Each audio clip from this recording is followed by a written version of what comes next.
आज 24/4 हा तारखेनुसार माझा वाढदिवस.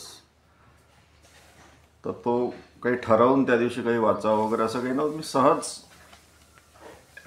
डहाके सरांचा रूपांतर याची आता दुसरी आवृत्ती काढायची आहे म्हणून मी वाचाभंग आणि रूपांतर हे दोन्ही संग्रह माझ्या आजूबाजूला अवतीभोवती होते, ज्याचं काम सुरू झालंय.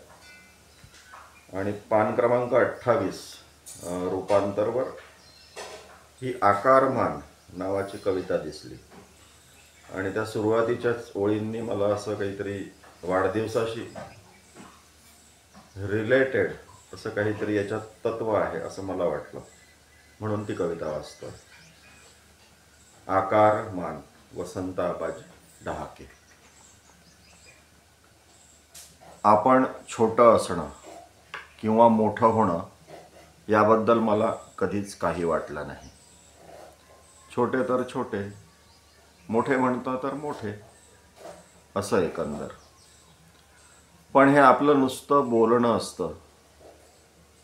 तर एके दिवशी एक अवाढव्य प्राणी मी पाहिला माझ्या अंथरुणावरच, आणि मी घाबरलो. दरदरून घाम फुटला. अंथरुणावरून झटकन उतरून भिंतीजवळ थरथरत उभा राहिलो. त्यानं माझं सगळं अंथरूण व्यापलेलं होतं आणि मी तिथंच असतो तर त्यानं मला चिरडून टाकलं असतं. माझ्या त्या घाबरट अवस्थेतही मला दिसत होतं की हा प्राणी वाढवून फुगवलेल्या मुंगीसारखा दिसतो आहे. पाहता पाहता लक्षात येत गेलं की माझ्या अवतीभवतीच्या सगळ्याच वस्तूंचा आकारमान वाढत गेलेला आहे. मी काल रात्री वाचायला घेतलेलं पुस्तक आता एखाद्या अवजड शिळेसारखं झालेलं आहे आणि पाण्याचा तांब्या 500 लिटरच्या टाकी एवढा झाला आहे. हे स्वप्नातलं आहे की प्रत्यक्षातलं आहे असं वाटून मी स्वतःला चिमटा काढला. मी जागाच होतो आणि समोरचं सगळं प्रत्यक्षातलंच आहे हे समजलं. आपण इतकं छोटं व्हावं असं मला कधीच वाटलं नव्हतं, पण आता ते प्रत्यक्षातच आलेलं आहे.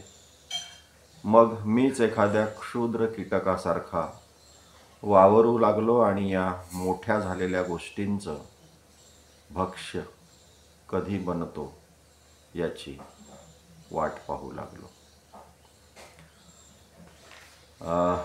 अनेक आयाम असलेली ही आकारमान नावाची कविता, आणि सहज 2-4 ओळी मला माझ्या स्वतःच्या कवितेच्या आठवल्या वाढदिवसानिमित्त म्हणून मी त्या म्हणतो. मी गिरवतो मला सांगण्यात आलेली माझी जन्मतारीख आणि मला माहीत नसलेली पुढची काही वर्ष त्यात टाकून बेरीज करत राहतो. तर मागे या कवितेचा उल्लेख मी केला होता. हे याच सारख्या ओळी कोण्यातरी पाश्चात्य कवीच्या, बहुतेक पेशवाच्याच मला वाटतं, माझ्या वाचनात आला होता. अर्थात तोपर्यंत मला पेशवा माहीत नव्हता ही कविता मी लिहीपर्यंत. तंतोतंत ह्या नाही, पण या सारख्या ओळी आल्या होत्या. ही बेरीज नावाची कविता, ज्याचं मी पुनरपी जननम म्हणतो आणि हसतो एक हताश खिन्न हसू, अशी सुरुवात असलेली, आणि मग पुढच्या ह्या ज्या मी आधी वाचल्या त्या ओळी. हे वाढदिवसानिमित्ताने.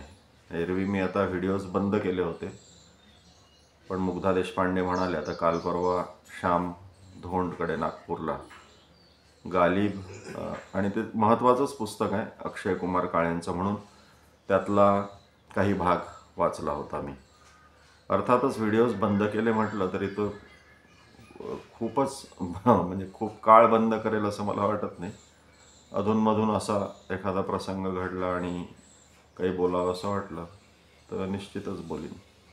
अर्थातच हे बोलणं जसं तुमच्याशी असतं तसं माझं माझ्याशी सुद्धा असतं, म्हणून मी ते बोलत असतो.